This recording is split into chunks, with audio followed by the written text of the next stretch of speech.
Today on the Ancestral Findings podcast, though she was only First Lady for a month and never actually went to D.C. during her husband's brief presidency, Anna Symmes, a wife of 9th U.S. President William Henry Harrison, was an intriguing woman in her own right.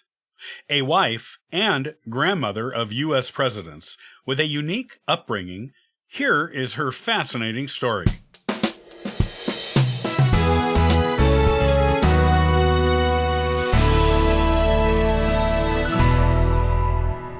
Wife of 9th U.S. President William Henry Harrison, Anna Tuthill Symmes Harrison was the First Lady with a list of interesting distinctions. First of all, she was First Lady to the shortest-serving U.S. President, as her husband only served about a month of his term before dying of a malady he caught while giving his record-breaking long inauguration speech outside in the rain, in winter.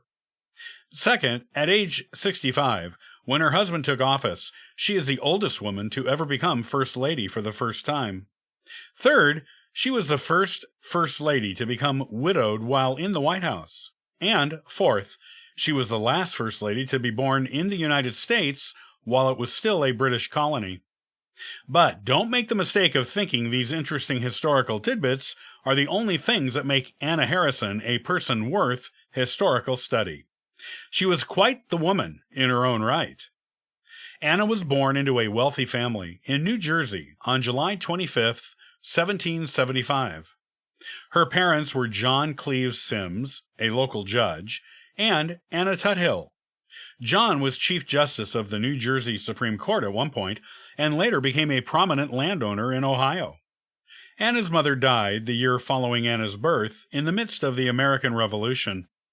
To get the baby Anna to safety, John Symmes disguised himself as a British soldier and took Anna past several enemy lines to her mother's parents in Long Island to care for them at their home for the war's duration.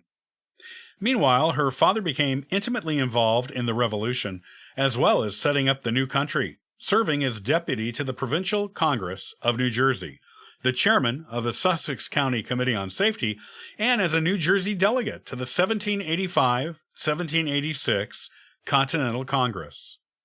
While her father was occupied with revolutionary things, Anna grew up on Long Island, receiving an exemplary education at the Clinton Academy at East Hampton and at the Isabel Graham Private School. She was better and more broadly educated than most girls of her time, thanks to the devotion of her maternal grandparents. Eventually, Anna's father remarried, and after the war, when Anna was 21 years old, she moved with him and his second wife, Susanna Livingston, daughter of New Jersey Governor William Livingston, to Ohio to help settle the wilderness there for the new nation. The following year, 1795, Anna went to visit some relatives in Kentucky. It was there she met Lieutenant William Henry Harrison, who was in town on military business. The attraction between Anna and William was instant and considerable. However, Anna's father did not approve of their courtship, as he did not want his daughter to be a military wife and subjected to the hardships of living in frontier army camps. He demanded the two stop seeing each other. As often happens with young love, however, they did not let parental disapproval stand in their way. Anna and William continued to see each other behind her father's back. Later that same year they met. Anna's father went away on business, and Anna and William took the opportunity his absence offered and eloped. They honeymooned at Fort Washington because William was still on duty and stationed there.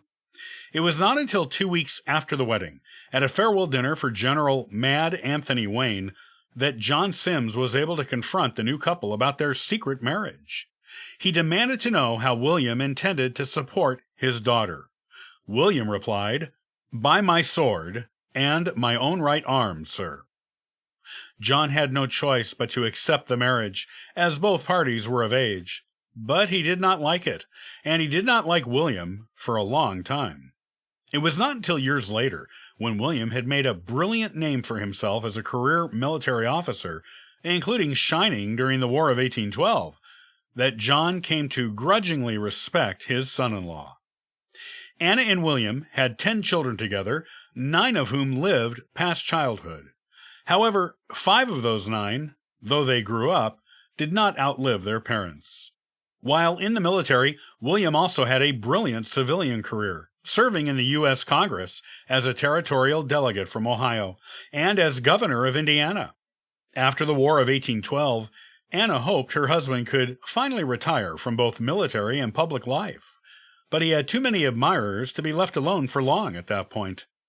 Without really trying, he found himself a candidate for U.S. president in the 1840 elections, and his popularity as a military hero gave him a landslide victory.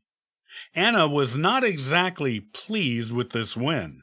She is quoted as saying, upon hearing of his presidential victory, "I wish that my husband's friends had left him where he is, happy and contented in retirement." When William was inaugurated, Anna was ill at home, and thus did not go with him to Washington, D.C. She intended to go later when she was recovered. William took his daughter-in-law, Jane Irwin Harrison, widow of his late son William Henry Harrison, Jr., with him to serve as hostess at the White House until Anna's promised arrival in May of 1841. Jane was not the only one to make the journey to the nation's capital to see their relative become U.S. president. 6 other relatives went with them. Anna was packing to leave to join them when word of William's death reached her via letter, so she never went to Washington, D.C. when her husband was president. She was First Lady in name only, and had every intention of being a real one, but never got the chance. However, during William's brief time in office, no one questioned that Anna, there or not, was the nation's First Lady. After William died, Anna lived the rest of her life in Ohio with her son, John, and helped him raise his children. One of those children, Benjamin, would later become President of the United States as well, just like his grandfather. Anna died 23 years after William in 1864, at age 88, and was buried beside him at the William Henry Harrison Tomb State Memorial in their hometown of North Bend, Ohio.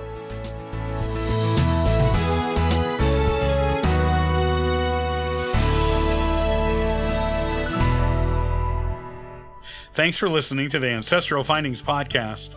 You can subscribe to the podcast on YouTube and iTunes. Also, check out ancestralfindings.com for free genealogy lookups, eBooks, and weekly giveaways. Happy searching!